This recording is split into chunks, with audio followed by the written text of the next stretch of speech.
ومن أعرض عن ذكري فإن له معيشة ضنكا ونحشره يوم القيامة أعمى আল্লাহ পাক সূরা তাহা 124 নম্বর আয়াতের ভিতরে রব্বুল আলামিন বলেন, যে ব্যক্তি দুনিয়ার ভিতরে আল্লাহ রব্বুল আলামিনের স্মরণ থেকে, আল্লাহ রব্বুল আলামিনের স্মরণ থেকে, জিকির থেকে, তার ইবাদত বন্দিগি থেকে যেই সমস্ত ব্যক্তিরা মুখ ফিরাইয়া রাখবে, আল্লাহ রব্বুল আলামিন তাদের জিন্দেগিটা দঙ্কাও করে দেবেন, অর্থাৎ সংকীর্ণ করে দেবেন। এবং কিয়ামতের ময়দানে আল্লাহ রব্বুল আলামিন এই সমস্ত ব্যক্তিদেরকে অন্ধ করে উঠাবেন। নাউজুবিল্লাহ বলি। দঙ্কাও শব্দের অর্থ হলো, মুফাসসিরিন ইকরামরা বলেছেন, দুনিয়ার জিন্দেগিটা যে ব্যক্তি আল্লাহ রব্বুল আলামিনের ইবাদত বন্দেগী ছাড়া কাটায় দেবেন, আল্লাহ রব্বুল আলামিন তার জিন্দেগিটাও সংকীর্ণ করে দেবে। রিজিকের ভিতরে বরাকাত দান করবেন না, রিজিকের ভিতরে বরাকাত দান করবেন না, রিজিককে ছিনাই নেওয়া হবে। এরপরে কবরের জিন্দেগিটা তার জন্য সংকীর্ণ হয়ে যাবে। দুনিয়ার হায়াত নামক জিন্দেগিটা সংকীর্ণ হয়ে যাবে, কবরের হায়াত, কবরের জিন্দেগিটা তার সংকীর্ণ হয়ে যাবে, অর্থাৎ কবর তার জন্য সংকীর্ণ হয়ে যাবে। ভাইরা আমার, তৃতীয় নম্বর বিষয় হলো কিয়ামতের ময়দানে আল্লাহ রব্বুল আলামিন তাকে অন্ধ করে উঠাবেন। নাউজুবিল্লাহ। যেই সমস্ত ব্যক্তিরা আল্লাহ রব্বুল আলামিনের ইবাদত বন্দেগী থেকে যারা নাকি তাদের মুখকে ফিরাই রাখবে, কিয়ামতের ময়দানে আল্লাহ রব্বুল আলামিন তাদের থেকেও মুখ ফিরাই নেবেন। আল্লাহু আকবার বলি। ভাইরা আমার, এই সমস্ত ব্যক্তিরা যখন কিয়ামতের ময়দানে উঠবে, যখন নাকি তারা অন্ধ হয়ে উঠবে কিয়ামতের ময়দানে, আল্লাহ রাব্বুল আলামিনের সামনে এই সমস্ত ব্যক্তিরা তখন বলবে, ক্বালা রাব্বি লিমা হাশারতানি আ'মা ওয়া ক্বাদ কুনতু বাসীরা। ভাইরা আমার, অন্ধ হয়ে যখন কিয়ামতের ময়দানে উঠবে, তখন এরা বলবে, আল্লাহ দুনিয়ার ভিতরে তো আমাদের চক্ষু ছিল, আমরা তো দেখতে পাইতাম, আমরা দুনিয়াতে দেখতে পাইতাম, আজকে কিয়ামতের ময়দানে রব্বুল আলামিন আজকে আমরা কেন দেখতে পাচ্ছি না? আল্লাহ রব্বুল আলামিন এই অন্ধ ব্যক্তিদেরকে, এই নাফরমান বান্দাদেরকে তখন তিনি বলবেন, ক্বালা কাযালিকা আতাতকা আয়াতুনা ফানাসিতাহা ওয়া কাযালিকাল ইয়াওমা তুনসা। আল্লাহ রাব্বুল আলামিন এই সমস্ত পাপিষ্ঠ বান্দাদেরকে ধমকে সুরে বলবেন, যেই রকম ভাবে কিয়ামতের দুনিয়ার ভিতরে আমি আল্লাহ রাব্বুল আলামিনকে তোমরা ভুলেছিলে, আজকে আমি আল্লাহ রাব্বুল আলামিন তোমাদেরকে ঠিক দুনিয়াতে যেই রকম ভাবে আমি আল্লাহ রাব্বুল আলামিনকে তোমরা ভুলেছিলে, আজকে কিয়ামতের ময়দানে আমি আল্লাহ রাব্বুল আলামিন তোমাদেরকেও ভুলে গেলাম। নাউজুবিল্লাহ। ভাইরা আমার, দেখেন কত ভয়ানক একটা বিষয়। কিয়ামতের ময়দানে আল্লাহ রাব্বুল আলামিন সারা বান্দার জন্য আপন বলতে কেউ থাকবে না। আল্লাহ সারা বান্দার জন্য আপন বলতে কেউ থাকবে না। সেই দিনকে যদি আল্লাহ রাব্বুল আলামিন আমাকে আপনাকে যদি ভুলে যায়, তাহলে বাঁচার মতন আর কোনো উপায় থাকবে না। সম্মানিত ভাইরা আমার, আল্লাহ রাব্বুল আলামিন কিয়ামতের ময়দানে তিনি ঘোষণা করবেন, আল্লাহ তাআলা তার নেককার বান্দা, দিনদার বান্দাদের উপরে তিনি ঘোষণা করবেন, সালামুন কাওলাম মির রাব্বির রহিম। আল্লাহু আকবার। ভাইরা আমার, কিয়ামতের ময়দানে আল্লাহ রাব্বুল আলামিন তার নেককার দিনদার বান্দাদেরকে তিনি বলবেন সালাম, আজকে আমার দিনদার বান্দাদের উপরে আমার পক্ষ থেকে শান্তি বর্ষিত হোক, শান্তি বর্ষিত হোক। কিয়ামতের ময়দানে আল্লাহ রাব্বুল আলামিনের পক্ষ থেকে দিনদার ইমানদার ব্যক্তিদের উপরে সালাম বর্ষিত হতে থাকবে। আমার আল্লাহ রাব্বুল আলামিন বলবেন, ইয়া আইয়াতুহান নাফসুল মুতমাইন্নাহ ইরজিই ইলা রাব্বিকি রাদিয়াতাম মারদিয়াহ ফাদখুলি ফি ইবাদি ওয়াদখুলি জান্নাতি।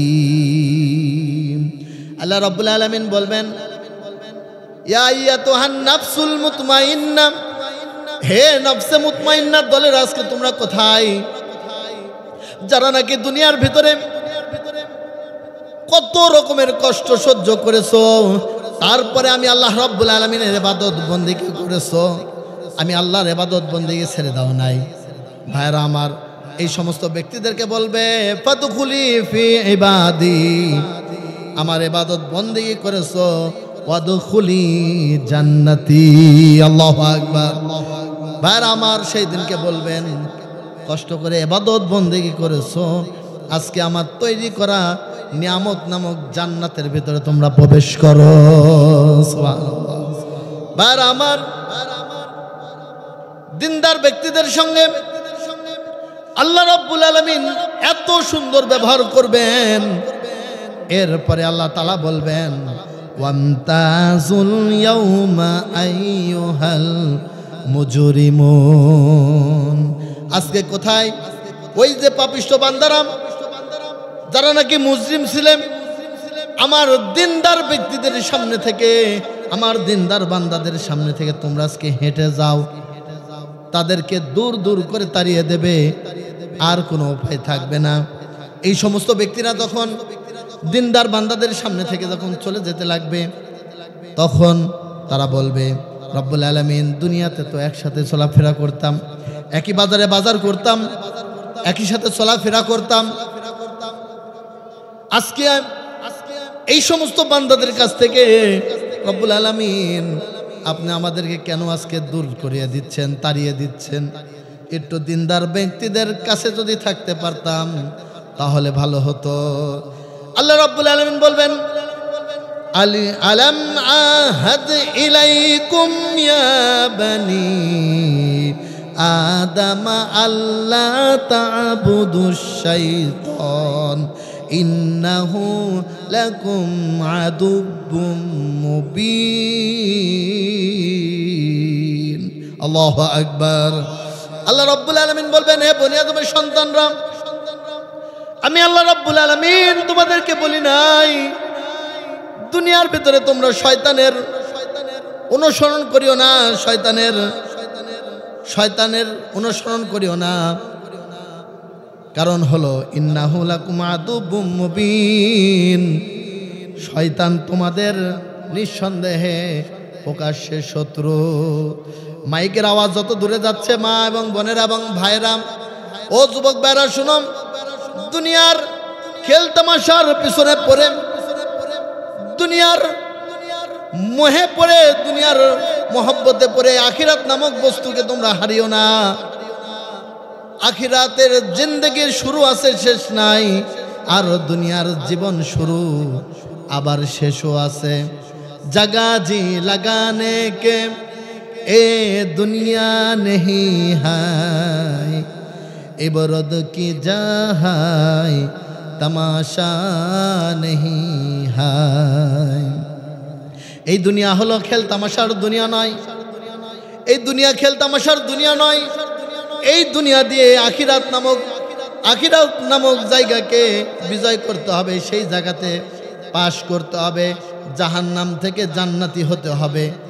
ভাইরা আমার, কিয়ামতের ময়দানে যে দিনকে আল্লাহ রাব্বুল আলামিন সমস্ত মানুষের হাতে যখন আমল নামাগুলো ছেড়ে দেবে, তখন এই সমস্ত ব্যক্তিরা, দিনদার ব্যক্তিদের হাতেও আমল নামা যাবে, বেঈমানদের হাতেও আমলনামা যাবে। কিন্তু সুসংবাদের বিষয় হলো, যে সমস্ত ব্যক্তিরা দিনদার হবে, আল্লাহর প্রিয় বান্দা হবে, এই সমস্ত ব্যক্তিদের ডান হাতে আমলনামা আসবে। আল্লাহ রাব্বুল আলামিনের কাছে দোয়া করি, আল্লাহ কিয়ামতের ময়দানে যেই দিনকে আপনার ছায়া ছাড়া, আপনার রহমত ছাড়া আর কিছু থাকবে না, সেই দিনকে রব্বুল আলামিন আপনি আমাদের ডান হাতে আমলনামাটা দিয়েন। সেই দিনকে আপনার আরশের ছায়ার নিচে আমাদেরকে জায়গা দেন, বলেন আল্লাহুম্মা আমিন। ভাইরা আমার, দিনদার বান্দাদের সামনে আমলনামা দেওয়া হবে, বেঈমানদের সামনেও আমলনামা দেওয়া হবে। কিন্তু আফসোস এবং পরিতাপের বিষয়, বেঈমানদের বাম হাতে দেবে, বেঈমানরা তাদের আমলনামা দেখতে পাবে না। আল্লাহকে বলবে, আল্লাহ আমাদের আমলনামা তো আমরা দেখতে পাচ্ছি না।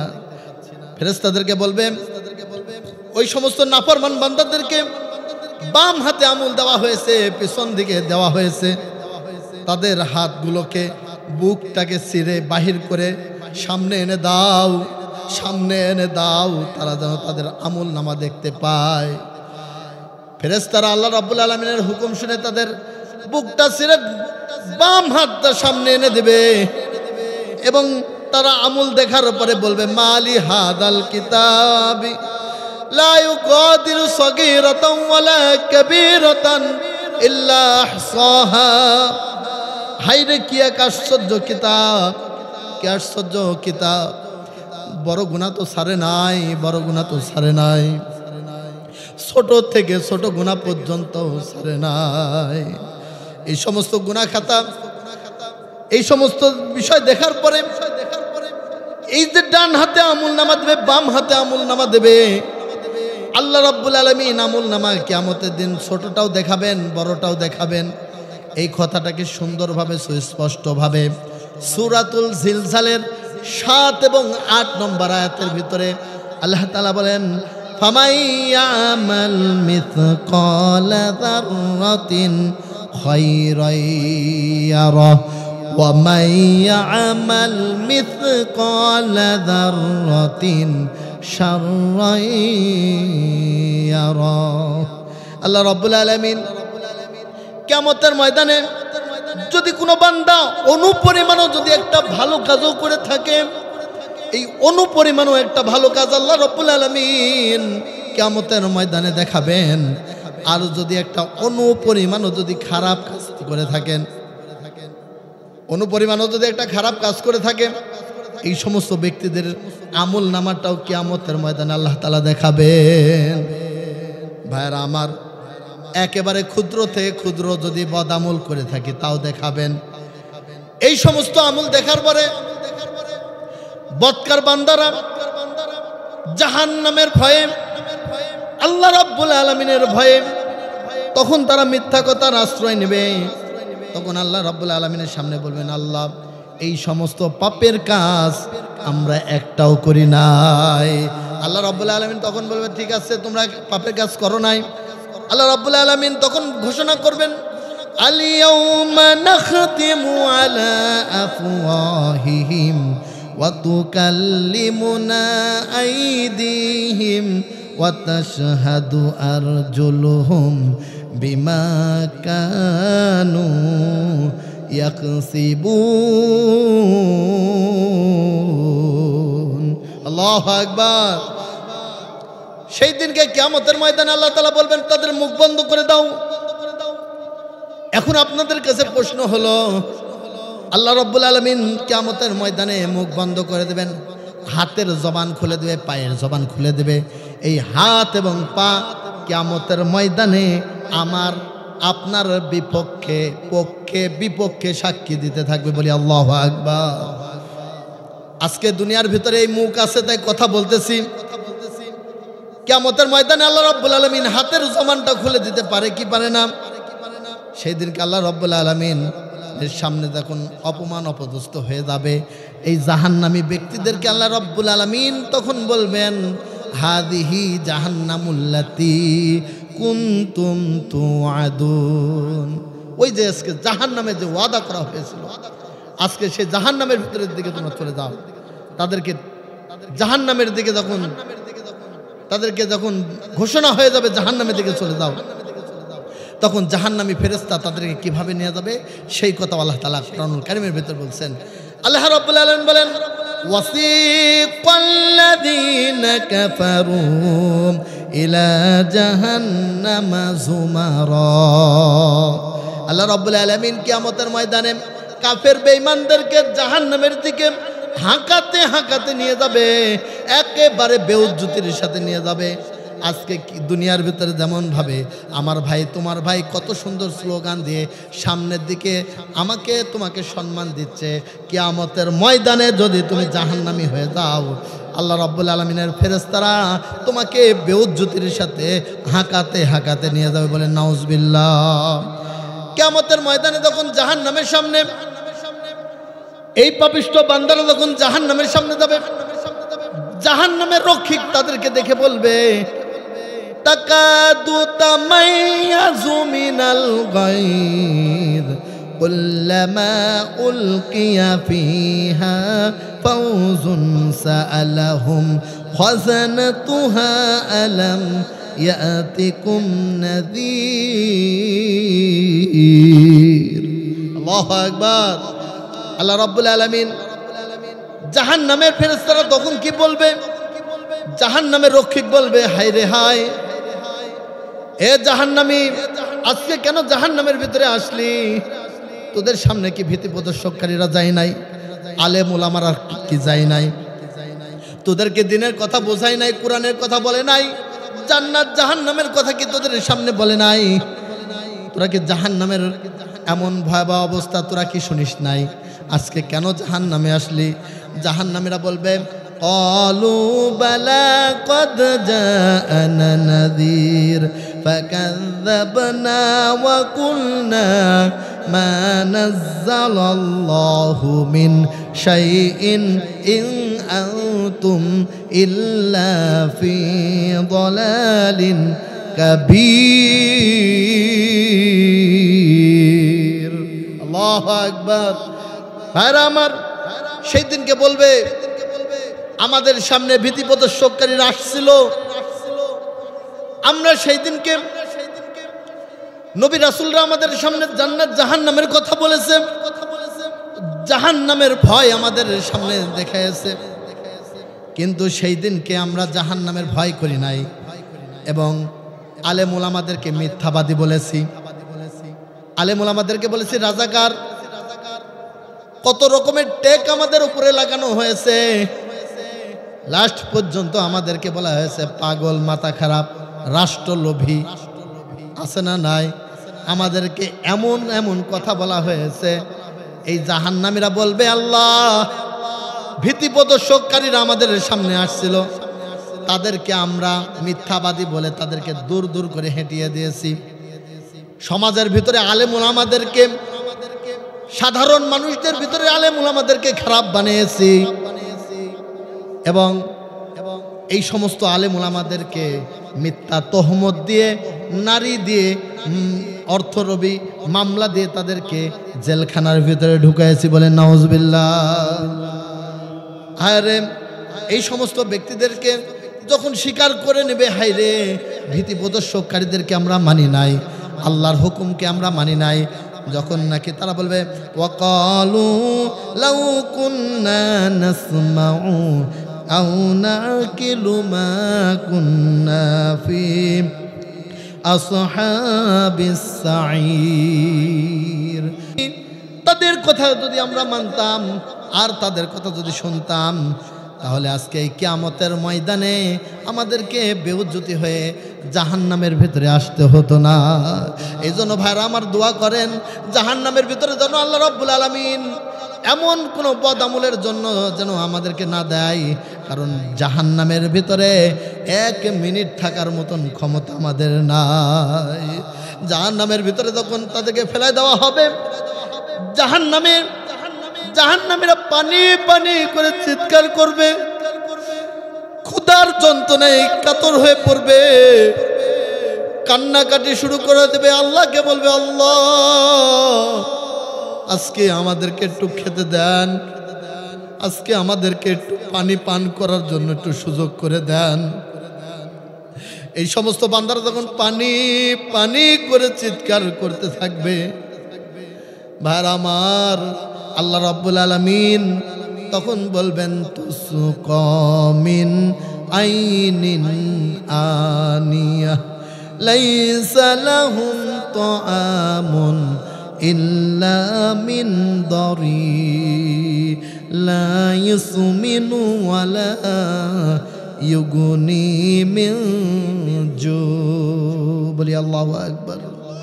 আল্লাহ রাব্বুল আলামিন এই সমস্ত বান্দারা যখন ক্ষুধার যন্ত্রণায় চিৎকার দেবে, কাঁটা যুক্ত এমন খাদ্য তাদের সামনে দেওয়া হবে, এই খাদ্য খানা খাওয়ার পরে তারা মোটাও হবে না, তাদের শরীরটাও ভালো হবে না, ক্ষুধাও নিবারণ হবে না, গলার সাথে কাঁটাগুলো বেঁধে যাবে। এরপরে পানি পানি করে যখন চিৎকার করতে লাগবে, তখন ভাইরা আমার, আল্লাহ রাব্বুল আলামিন ফুটন্ত পানি রক্তপুঞ্জ জাহান্নামীদের সামনে দেওয়া হবে। এই পানি যখন পিপাসার যন্ত্রণায় পান করার জন্য পান করার জন্য যখন মুখের সামনে নেবে, মুখের ঠোঁটগুলো গলে পচে ওই পাত্রের ভিতরে পড়ে যাবে। বলি আল্লাহু আকবার। ভাইরা আমার, আল্লাহ রাব্বুল আলামিন কত রকমের শাস্তি জাহান্নামীদের জন্য রেখেছেন। এই জন্য জাহান্নামের ভয় আমাদের অন্তরের ভিতরে প্রবেশ করতে হবে, প্রবেশ করাতে হবে। যদি জাহান্নামের ভয় যদি আমাদের ভিতরে প্রবেশ না করাতে পারি, কিয়ামতের ময়দানে আল্লাহ রাব্বুল আলামিনের সামনে সেই দিনকে আসামির কাঠগড়ায় দাঁড়াতে হবে। এই জন্য মানুষ হতে হবে মানুষ। ভাইরা আমার, গাধার পেটে জন্ম নিলে গাধাকে গাধা বানানোর জন্য আবার পুনরায় কলেজ ইউনিভার্সিটি মাদ্রাসাতে পড়ানো লাগে না। গাধার পেটে জন্ম নিলে গাধা হয়ে যায়, গরুর পেটে জন্ম নিলে গরু হয়ে যায়, এরপরে ছাগলের পেটে জন্ম নিলে ছাগল হয়ে যায়। কিন্তু একটা জাতি আছে, মানুষের পেটে জন্ম নিলে মানুষ হয় না, আবার পুনরায় মানুষ বানানোর জন্য কলেজ ইউনিভার্সিটি স্কুল কলেজ মাদ্রাসা লাগে, কোরআনের জ্ঞান লাগে, নবীজির হাদিস লাগে, আল্লাহর কোরআনের কথা লাগে। এই জন্য ভাইরা আমার লক্ষ্য করে দেখবেন, কুরআনুল কারীম শুরু হয়েছে বিসমিল্লাহ দিয়ে। বিসমিল্লাহর শুরুতে প্রথম শব্দটা আল্লাহ রাব্বুল আলামিন বা নিয়ে আসছেন, আর লাস্টের সূরাটা সূরাতুন নাস। এই নাসের শেষের অংশ একেবারে শেষ অক্ষরটা সিন, বা আর সিন মিলে হয়ে যায় বাস, অর্থাৎ ক্ষান্ত আর লাগবে না। অর্থাৎ কুরআনুল কারীমে সূরাতুল বাকারা অর্থাৎ গাভী নামক সূরা দিয়ে আল্লাহ রাব্বুল আলামিন কুরআনুল কারীম শুরু করলেন। এই গাভী নামক সূরাটা পড়তে পড়তে বুঝতে বুঝতে জ্ঞান অর্জন করতে করতে আমল করতে করতে শেষ পর্যন্ত যদি নাস পর্যন্ত যাইতে পারে, মানুষ পর্যন্ত, নাস শব্দের অর্থ হলো মানুষ, এই মানুষ পর্যন্ত যদি কোন আল্লাহর বান্দা যদি চাইতে পারে এবং যদি কোরআনের জ্ঞান যদি অর্জন করতে পারে, আল্লাহ রাব্বুল আলামিন এই বান্দাকে মানুষ হিসাবে তৈরি করে দেয়। সুবহানাল্লাহ। এই জন্য ভাই মানুষ হতে হবে মানুষ। কিয়ামতের ময়দানে পশু জানোয়ারের বিচার হবে না, কিন্তু এই মানুষের কিন্তু বিচার হবে, হিসাব হবে। সাহাবা আজমানরা কেমন ছিলেন, ছোট্ট একটা ঘটনা শুনেন। খলিফাতুল মুসলিমিন হযরত ওমর রাদিয়াল্লাহু তাআলার জামানাতে কুরআনুল কারীম দিয়ে হযরত খলিফাতুল মুসলিমিন রাষ্ট্র পরিচালনা করতেছিলেন, সুন্দর সমাজ তিনি পরিচালনা করতেছিলেন। ইসলামিক নেতারা যারা হয়, কোরআনের নেতা যারাই হয়, তাদের মাথাতে চিন্তা ফিকির একটাই থাকে, সমাজটাকে কেমন করে সুন্দর করা যায়। ভাইরা আমার, খলিফাতুল মুসলিমিন হযরত ওমর রাদিয়াল্লাহু তাআলা আনহুর জামানাতে তিনি রাষ্ট্র পরিচালনা করতেছেন। হঠাৎ করে দুইজন ব্যক্তি একটা যুবককে ধরে নিয়ে আসছেন, রাজ দরবারে ধরে নিয়ে আসার পরে বলছেন, ওগো খলিফাতুল মুসলিমিন, ওগো ওমর রাদিয়াল্লাহু তাআলা আনহু, আপনি বিচার করে দেন, এই যুবকটা আমাদের পিতাকে হত্যা করেছে। জিজ্ঞাসা করা হলো, যুবক কথা কি সত্য? তুমি কি তার পিতাকে হত্যা করেছো? ওই যুবক বলতেছেন, আমিরুল মুমিনিন খলিফাতুল মুসলিমিন, ঘটনাটা সত্য, কিন্তু এই ঘটনাটা একান্ত একেবারে দুর্ঘটনার সাথে হয়েছে। আমি একটা উট পালতাম, এই উটটাকে আমি অনেক মহব্বত করতাম, অনেক ভালোবাসতাম। এই উটটা ভুলবশত এই ব্যক্তির বাগানের ভিতরে ঢুকে পড়ে যায়। এই ব্যক্তির বাগানে যখন ঢুকছে, এই ব্যক্তিটা একটা পাথর তুলে আমার উটের দিকে নিক্ষেপ করছে। নিক্ষেপ করার সঙ্গে সঙ্গে আমার উটটা জায়গায় ইন্তেকাল করেছে। ব্যথায় যন্ত্রণায় সহ্য না করতে পেরে আমার উটটা জায়গায় মারা গেছে। আমিও রাগ সেক দিতে পারি নাই। আসলে তাকে আমি হত্যা করব এমন কোনো আমার নিয়ত ছিল না। আমিও একটা পাথর তুলে তার দিকে নিক্ষেপ করেছি। ঘটনাক্রমে তার মাথাতে আঘাত লাগে, এই ব্যক্তির জায়গাতে তিনি ইন্তেকাল করেন। ওই যুবক বলতেছেন, খলিফাতুল মুসলিমিন, এই ঘটনাটা যেহেতু দুর্ঘটনাবশত হয়ে গেছে, আপনি কি আমাকে ক্ষমা করতে পারেন না? আমাকে কি মাফ করা যায় না? খলিফাতুল মুসলিমিন বললেন, যুবক, এইটা কুরআনুল কারীম দিয়ে রাষ্ট্র পরিচালনা হয়। যেই ব্যক্তি আল্লাহর আইনকে লঙ্ঘন করে, কুরআন দিয়ে তার বিচার হয়। কেউ যদি কাউকে হত্যা করে, হত্যার পরিবর্তে হত্যা। কেউ যদি কারো চোখ উঠায় নাই, চোখ উঠায় নেওয়ার পরিবর্তে তারও চোখ উঠায় নিতে হবে। বাংলাদেশে যত ধর্ষণ হয়, কুরআনুল কারীম দিয়ে যদি রাষ্ট্র যদি পরিচালনা থাকতো, একটা ধর্ষণকে যদি কুরআন দিয়ে যদি বিচার করত, আগামীতে বাংলার জমিনে একজন ধর্ষককে খুঁজে পাওয়া যাইত না। ভাইরা আমার, খলিফাতুল মুসলিমিন বলল, যুবক, আমি তো মাফ করতে পারবো না, আমি তো মাফ করার এখতিয়ার রাখি না। যদি ওই দুই ব্যক্তি যদি তোমাকে মাফ করে, তাহলে তুমি মাফ পাবে। দুই ব্যক্তির কাছে যখন মাফ চাইলেন, বলেন, না, কখনোই না, মাফ হবে না। আমাদের পিতাকে হত্যা করেছে, আমরা মাফ করতে পারবো না। ভাইরা আমার, খলিফাতুল মুসলিমিন কুরআন দিয়ে যখন তার বিচার ফয়সালা শুরু করলেন, ওই যুবক বলতে লাগলেন, আমিরুল মুমিনিন, আমার একটা ছোট্ট একটা আবদার আছে। আমার আব্বাজান দুনিয়া থেকে ইন্তেকালের পূর্বে আমার ছোট্ট দুইটা ভাই আছে। এই এতিম সন্তানদের জন্য কিছু মাল সয় সম্পত্তি আমার কাছে আমানত রাখছে। আপনি যদি আমাকে 3টা দিন যদি সময় দেন, তাহলে আমার এতিম ভাইয়ের সম্পদকে আমি বুঝাই দিয়ে আসতে পারবো। বলি সুবহানাল্লাহ। এই জায়গা থেকে একটা শিক্ষা, মুসলমান আজকে মুসলমান হওয়ার পরেও আপন নিজের মায়ের পেটের ভাই এবং বোনদের সম্পদ মেরে খায়, এমন ডাকাত আছে না নাই? হজ করতে যায়, হজে যায়, বোনদের সম্পদ মেরে খায়, ভাইদের সম্পদগুলোকে মেরে খায়। আবার উনি বড় হাজি সাহেব সাজেন, হজ করতে থাকেন।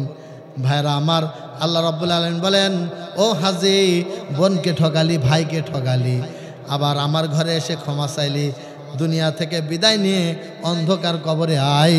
কেমন করে তোর এই রকম আমানতের খেয়ানত করতে পারিস, আমি ঠিক তোর কাছে কেমন করে তুই আমানতের খেয়ানত করলি, আমি আল্লাহ রাব্বুল আলামিন তোকে ঠিক ওইরকমভাবে সাইজ করব। ভাই বোনদের হক নষ্ট করে ফেলে দেয়। এরপরে খলিফাতুল মুসলিমিন এই যুবককে বললেন, যুবক, এই রাজ দরবারের ভিতরে যদি তোমার কোনো ব্যক্তি যদি তোমার পক্ষে যদি তোমার জামিনদার হয়ে যায়, তাহলে তোমার জন্য আমি ছাড় দিতে রাজি আছি, কোনো সমস্যা নাই, তোমাকে আমি ছাড় দেব। যদি এই রাজ দরবারের ভিতরে যদি তোমার পক্ষ থেকে কেউ যদি জামিন নেয়, তাহলে আমি তোমাকে ছেড়ে দেব। রাজ দরবারের চতুর্দিকে তাকাতে লাগলেন। হাজার হাজার মানুষ বিচার দেখার জন্য উপস্থিত হয়ে গেছেন। ওই যুবকের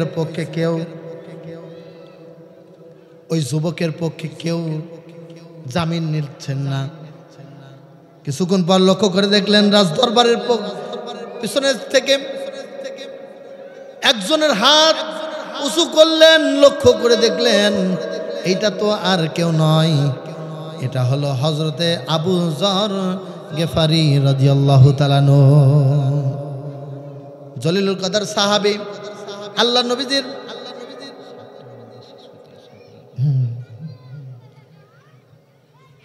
নবীজির একজন মহব্বতের সাহাবী। তিনি জামিন নিলেন।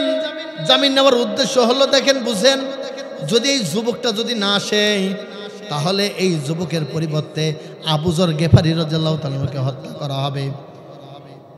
ওই যুবক চলে গেল, একদিন চলে গেল, 2 দিন চলে যায়, 3 দিন চলে গেল। ওই 2 ব্যক্তি আবু যর গেফারি রাদিয়াল্লাহু তাআলা আনহুর বাড়িতে গেলেন। আবু যর গেফারি রাদিয়াল্লাহু তাআলা আনহু তিনি রাজ দরবারে চলে গেলেন। যাওয়ার পরে বললেন, আমি মাগরিবের আগ মুহূর্ত পর্যন্ত অপেক্ষা করতে চাই।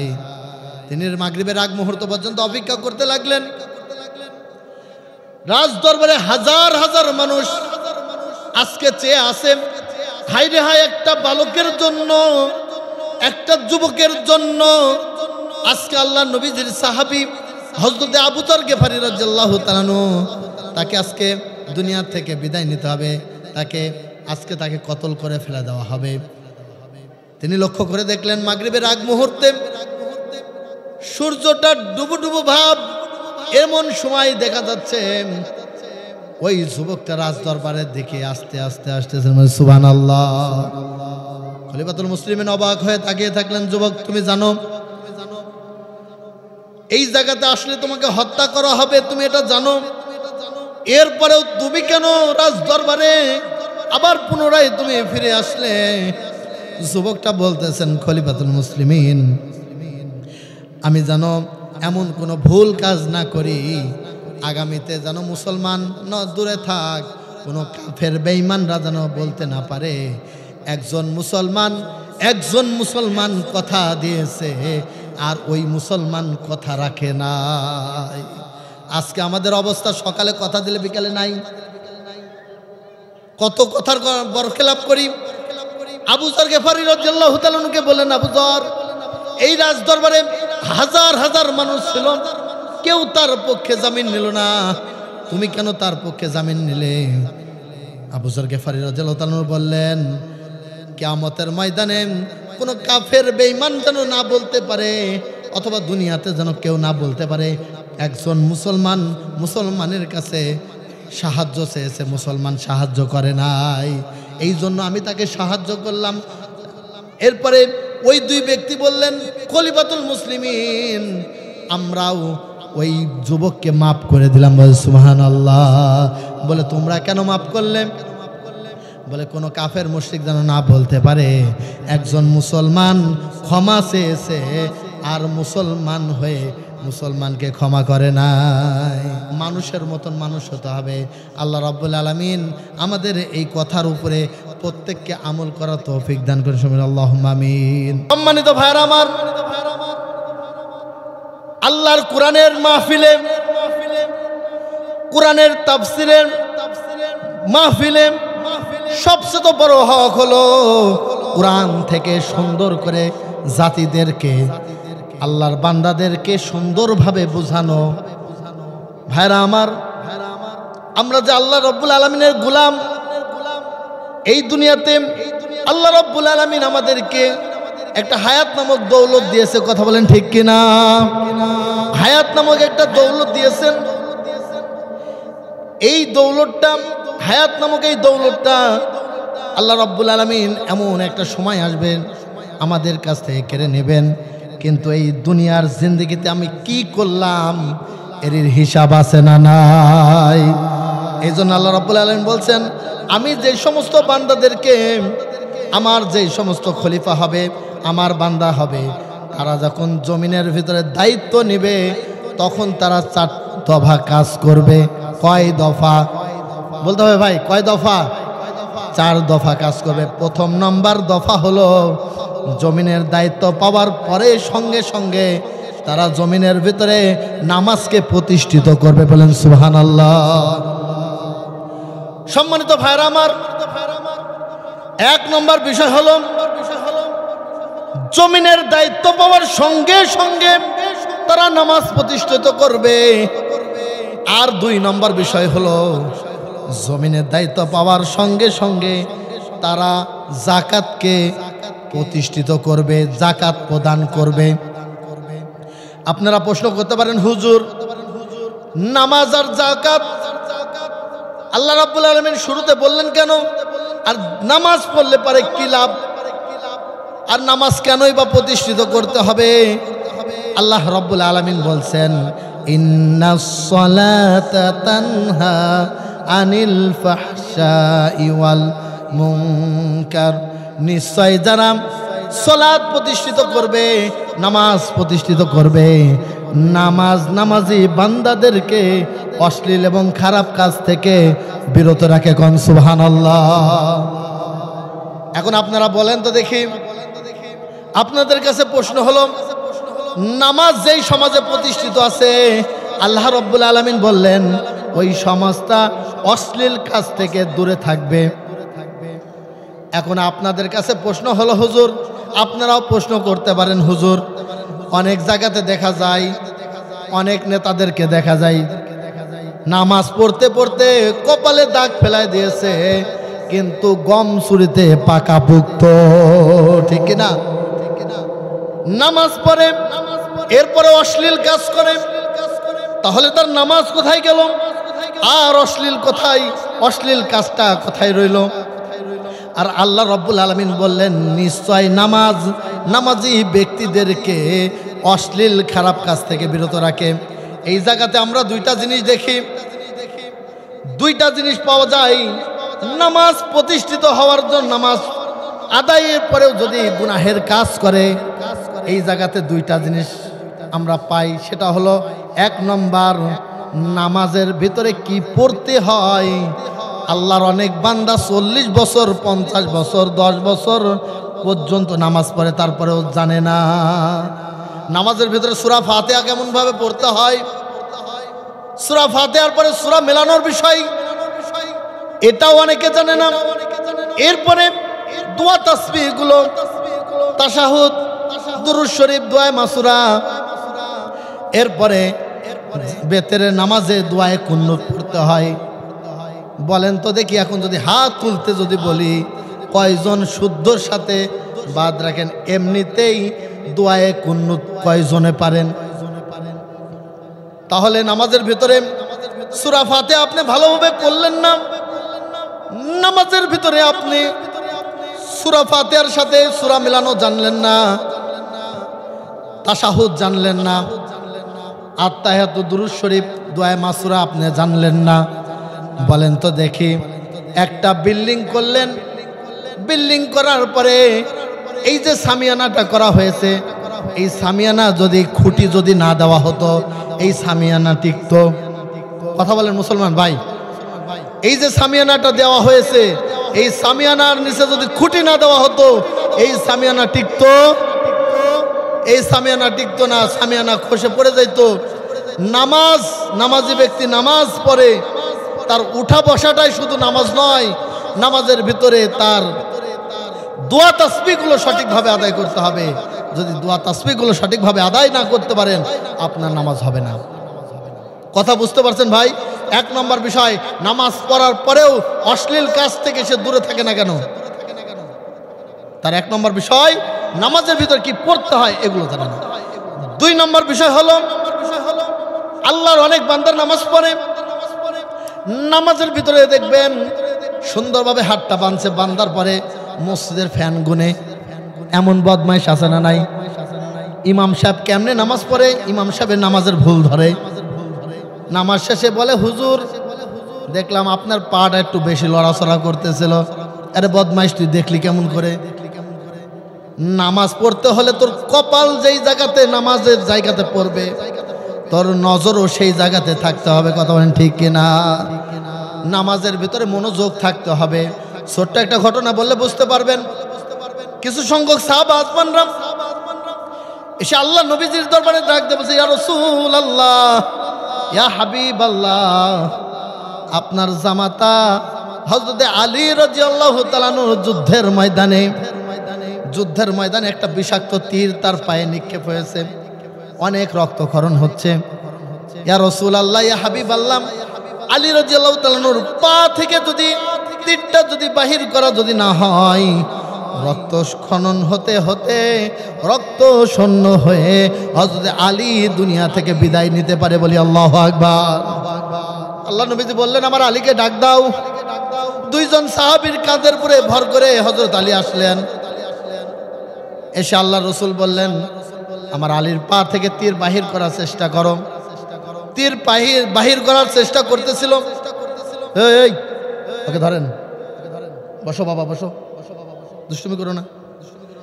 তীর বাহির করার চেষ্টা করতেছিলেন।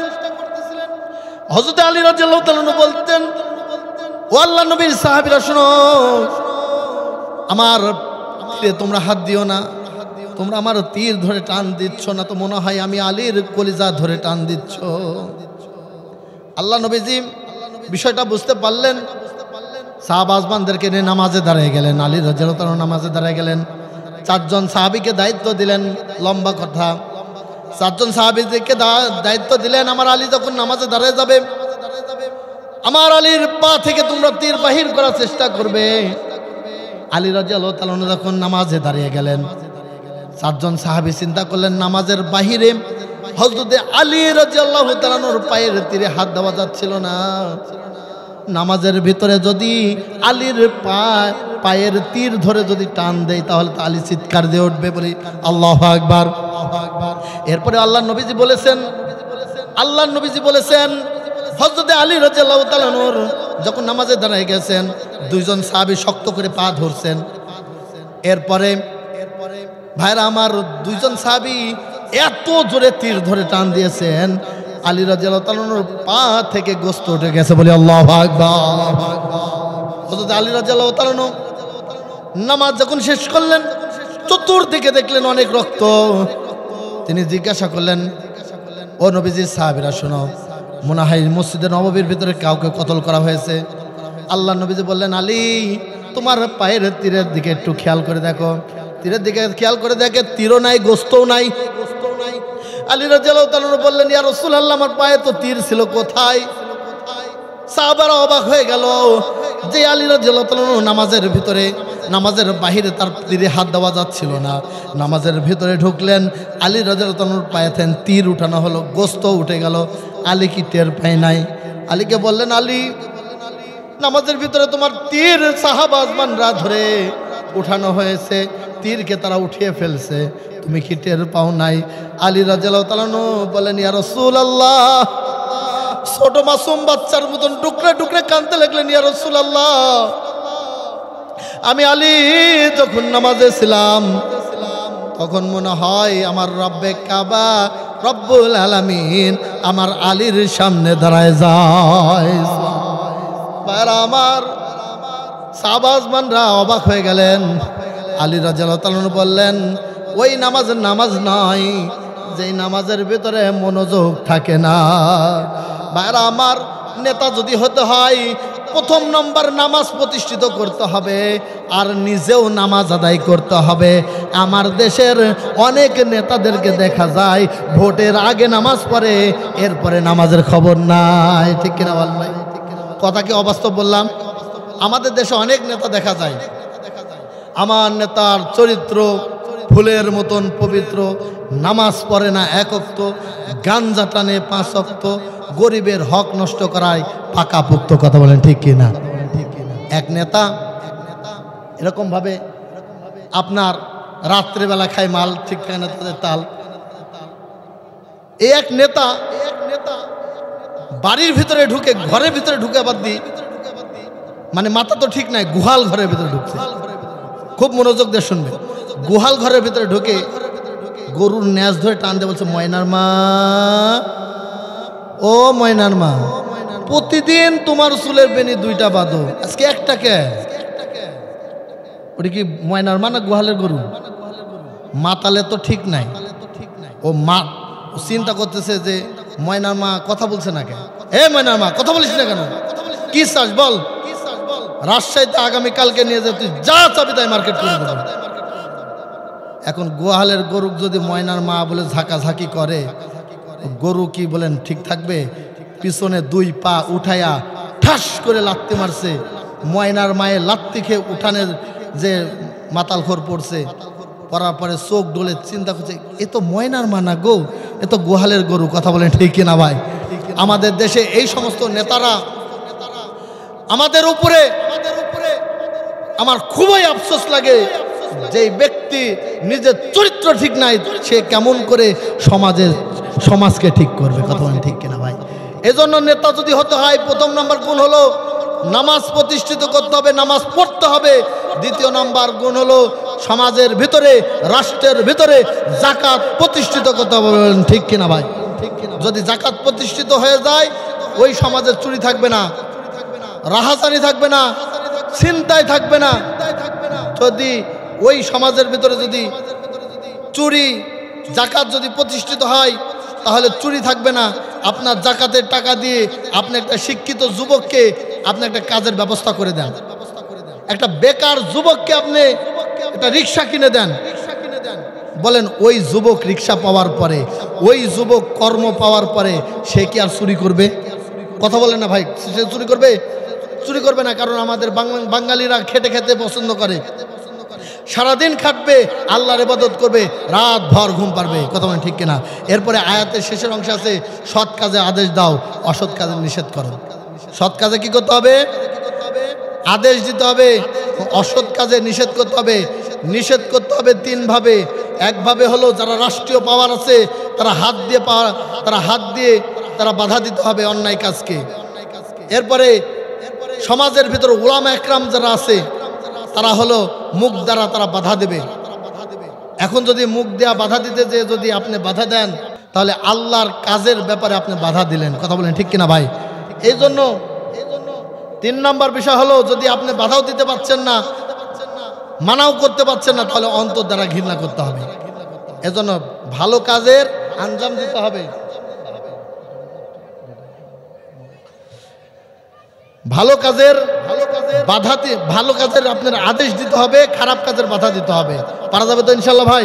এজন্য সমাজকে সুন্দর করার জন্য, নেতা নির্বাচনের জন্য নেতার ভিতরে 4টা গুণ থাকতে হবে।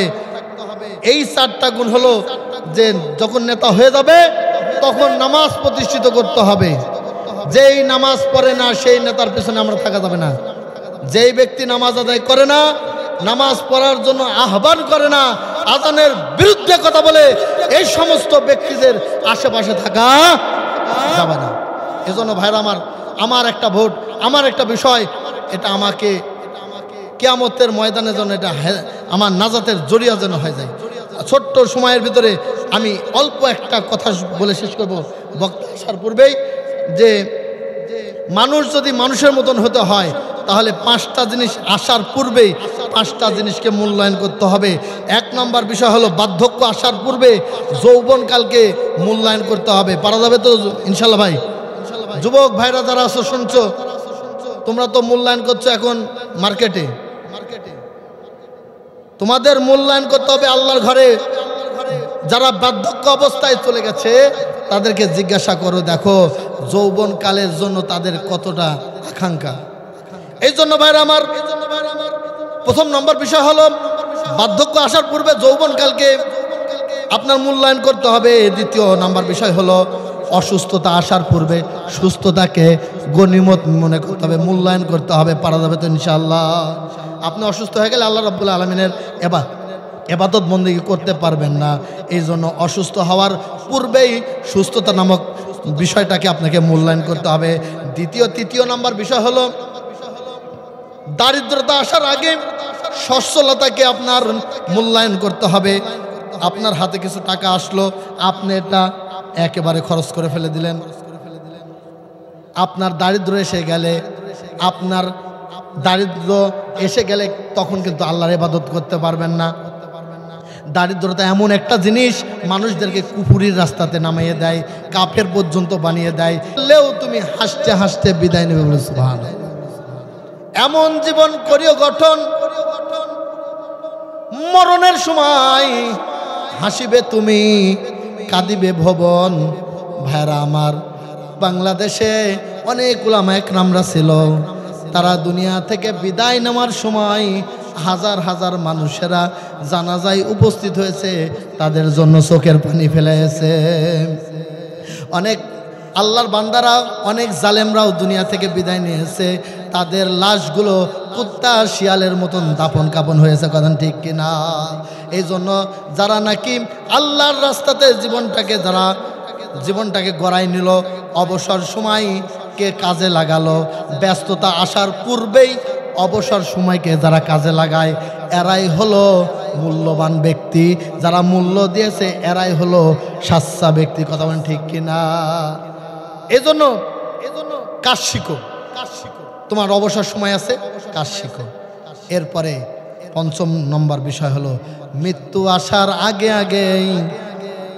আসার আগে জীবনকে মূল্যায়ন করো। তোমার আমার কখন মৃত্যু হয়ে যাবে তুমিও জানো না, আমিও জানি না। তুমি কখন দুনিয়া থেকে বিদায় নিয়ে চলে যাবে, তুমি কখন দুনিয়া থেকে বিদায় নিয়ে চলে যাবে তুমিও জানো না, আমিও জানি না। কিন্তু আমি যখন দুনিয়া থেকে বিদায় নিয়ে চলে যাব, আমার না লাশ নিয়ে সকলে ব্যস্ত হয়ে যাবে, কথা বলেন ঠিক কিনা? ভাইরা আমার, এই জন্য জীবনকে মূল্যায়ন করো, জীবনকে মূল্যায়ন করো। জীবন যদি মূল্যায়ন না করতে পারো, এই জীবন তোমাকে কিন্তু জাহান্নামী বানায় ফেলে দেবে। ভাইরা আমার, সাহাবাজমানরা জীবনকে মূল্যায়ন করেছেন। আল্লাহর হাবিব সাল্লাল্লাহু আলাইহি সাল্লাম বলেছেন, আমার যুগ হলো সবচেয়ে বর্বরতার যুগ ছিল। আবার আল্লাহর হাবিব সাল্লাল্লাহু আলাইহি সাল্লামই বলেছেন, আমার যুগ হলো সোনালী যুগ। বলেন সুবহানাল্লাহ। এজন্য ভাই 5টা বিষয় বললাম, এই 5টা বিষয়ের পরে আমল করা যাবে তো ইনশাল্লাহ? বার্ধক্য আসার পূর্বে কি করব? যৌবনকালকে মূল্যায়ন করব। অসুস্থতা আসার পূর্বেই সুস্থতাকে মূল্যায়ন করব। দারিদ্রতা আসার পূর্বেই সম্পদকে মূল্যায়ন করব। সম্পদকে অপচয় করবেন না, ভালো কাজে ব্যবহার করবেন। যতটুকু যেই জায়গাতে ব্যবহার করার প্রয়োজন হয় ঠিক অতটুকুই ব্যবহার করবেন।